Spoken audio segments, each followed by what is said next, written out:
Today in crypto, legendary investor says that buying Bitcoin now is like buying Apple or Google back in the early days. Also, another big PayPal update as they double down even more on their cryptocurrency play. Also, some big Chainlink news, and Ethereum has flipped Bitcoin on this key metric.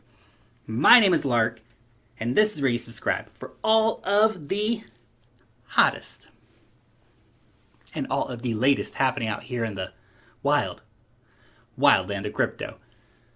So let's start off by talking about Bitcoin. Looking over at the daily charts, we can see that Bitcoin is starting to consolidate above that incredibly key area of support at $12,500. This is great to see. Let's hope that Bitcoin can now just kind of chill out here, consolidate a little bit before pushing higher. Staying above 12,500 is really nice and key, I think, for moving forward. It's also really encouraging to see that this move for Bitcoin over the last few days came in on strong volumes, really showing a lot of commitment from market participants in this Bitcoin move.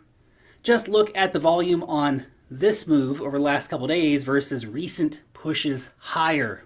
Very, very, very big difference in volume. Also, if we zoom out a bit more to look at the monthly candles, there has only ever been one monthly candle that closed higher for Bitcoin. That was back in December 2017. Now, looking at this higher time frame, I really think it just helps cut out the noise a little bit. And obviously, the monthly candle for October has not closed yet, but we are looking very strong at this point. And a close around these levels, that would be mega bullish for Bitcoin. If we actually end up closing the month above $14,000, then that's it. Good night, bears. It's over. The bulls are in charge of the market without a doubt. Also, can I just point out here to the incredible strength that the market has shown during this period. Our first major bull market correction was only 21.5%. We never even closed under $10,000 during all of this time, in spite of just the waves of FUD. The fact that we are pushing higher right now, super bullish. Absolutely. Investor sentiment is also quite high right now. The Bitcoin Fear and Greed Index is showing 73, which I think is a very positive indicator of the sentiment that we're seeing in the market right now. Also, this recent surge for Bitcoin has actually seen Bitcoin hitting some new all-time highs, just not versus the dollar. So we can take the Turkish lira as an example, a fiat currency that is continuing a just downward slide, painful for anyone who, lives in Turkey, obviously. But with this move, Bitcoin actually reached an all-time high versus the lira. So any Turk who bought Bitcoin at any point in the last few years, they escaped their crumbling fiat and they have new all-time highs. It's not just Turkey, it's Argentina, it's Angola, it's Brazil, and a few other countries have all just seen new all-time highs for Bitcoin versus their fiat money. Bitcoin is already operating as a life raft for people all over the world. All you have to do is buy Bitcoin and hold on to it. A big thank you to Unstoppable Domains for sponsoring today's episode. So some really, really big news from the guys over at Unstoppable Domains. They have teamed up with Chainlink. So they're now offering a new feature that will allow users of Unstoppable Domains.crypto domain addresses to be able to verify their address via Twitter. Now, this is a super cool feature that will allow a much greater certainty when sending payments using the .crypto domains, since you're going to be able to verify that the person you're sending funds to is indeed the person that you were intending to send funds to and not some scammer pretending to be that person. So if you have an Unstoppable domain name already registered, then it's really easy. You can actually just go now and add your public Twitter profile to your addresses today. And if you've not yet got your Unstoppable domain, then you definitely need to check it out. I've actually made a full video review of Unstoppable domains and what their domains are all about. It's at the end of this video. You'll see it pop up on the end screen. But basically, with an Unstoppable domain, you can just have a human readable name for your addresses. So you can give people, for example, cryptolark.crypto. That's my unstoppable domain. And then I can receive Bitcoin or Ethereum or Litecoin just by giving people cryptolark.crypto. You can add other currencies on as well. I've just added those three onto my personal address there. This removes all those clunky, long cryptographic addresses, and the great part is that it's supported by most major wallets like my Ether wallet, Trust wallet, and Coinbase wallet. You can reserve yours today by using the link down below in the description. So let's move on now to actually some more Chainlink related news. So Chainlink has launched their verifiable random function service on the Ethereum mainnet.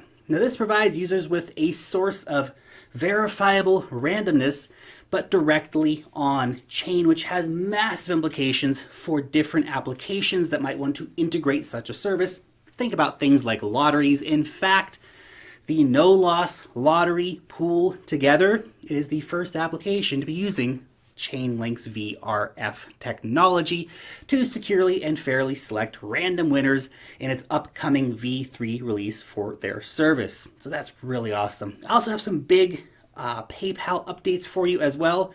And look, it seems that PayPal is not planning to just sit around and chill after their massive announcement the other day that they are indeed introducing, Bitcoin to 350 million people. That's insane. No. They're going to be doing even more. It seems that they're going to be using some of their $7.5 billion of cash reserves to buy out some cryptocurrency companies. In particular, they are in conversations right now with BitGo, which is a custody service. For example, they custody wrapped Bitcoin, some other things as well. Now that would give access to PayPal to BitGo's different crypto-related licenses that they have, as well as their really just existing network of clients, and of course their technology stacks as well. And of course, they're going to then have custody of wrapped Bitcoin. So all these things are part of that deal. And according to sources, BitGo is not the only crypto company that PayPal is looking to buy.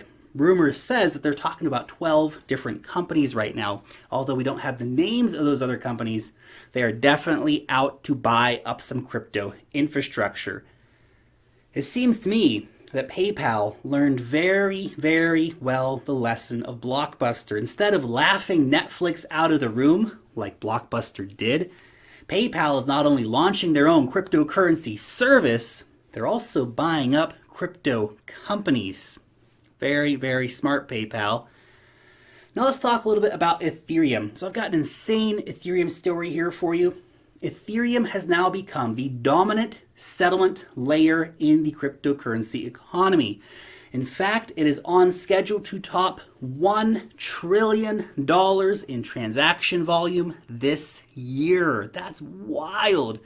This number, by the way, happens to be about $200 billion ahead of Bitcoin. Ethereum dominance, super impressive right now. So many ghost chains out there with almost no users, and here just Ethereum on target to just crush $1 trillion in transaction volume in 2020, even beating out Bitcoin. Wow, that's crazy. And with this kind of massive growth, it's probably going to be $2 trillion in 2021.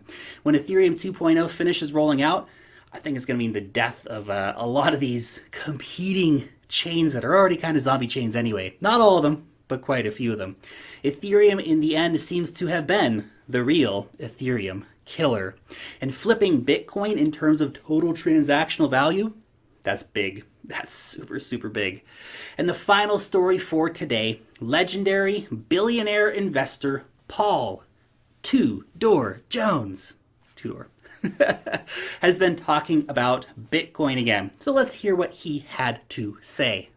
Bitcoin has a lot of the characteristics of being an early investor in a tech company. And I didn't realize it until after, unfortunately, I came on your show and got besieged by God knows how many different people on Bitcoin. And again, I've got a small single-digit investment in Bitcoin. That's it. I'm not a Bitcoin flag bearer. But what I learned was, and what I was so surprised by, is that Bitcoin has this enormous contingent of really, really smart and sophisticated people who believe in it. And now when I think of the menu of the inflation hedges, the thing that Bitcoin has, again, it's like investing with Steve Jobs and Apple or investing in Google early. You've got this group that's, by the way, crowdsourced all over the world that are dedicated to seeing Bitcoin succeed in it becoming a commonplace store of value and transactional to boot at a very basic level. And so I've never had an inflation hedge where you have a kicker that you also have great intellectual capital behind it. So that makes me even more constructive on it. If you think about it, if you're long 230s, right, you're effectively short the bond market. That's your inflation hedge. You're really betting on the fallacy of mankind rather than its ingenuity and entrepreneurialism. So I like Bitcoin even more now than I did then. I think we're in the first inning of Bitcoin. Wow, okay, there's a few interesting takeaways from this video here. Personally, I love his comment that buying Bitcoin now is like buying Google or Apple early on, and I think he's absolutely right. We're still so early for the cryptocurrency economy.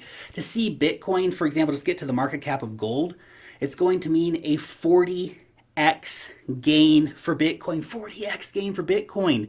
That would bring us to a Bitcoin of approximately $500,000 per Bitcoin. That's the target for Bitcoin, challenging the market cap of gold.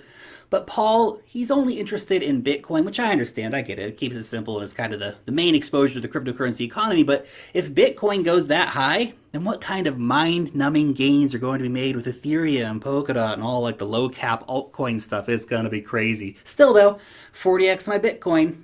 I will take that. That sounds great. Also, I really liked his statement that Bitcoin is only in the first inning. And I really think that for institutional players, he's exactly right. People like you and me, we are already way ahead of these guys. You have to think, if you bought Bitcoin earlier this year, you beat so many of these big companies to the game. By the way, Paul Tudor Jones, he's only got 2 or 3% of his portfolio into Bitcoin futures. Total dollar value of that, it's quite large, hundreds of millions of dollars, but as a percentage of his portfolio, quite small. But I think the most important thing that Paul is doing for Bitcoin, he's out there opening the path for other more traditional investors to see Bitcoin as a cool and normal asset that they can invest money into. The floodgates, they're starting to open. Trillions of dollars worth of capital sitting on the sidelines and going to start flowing into Bitcoin over the next few years. Get ready because it's going to be crazy. Remember to stack those sats, guys, and then chill. Those, of course, are just my 2 Satoshis. Your question for the day.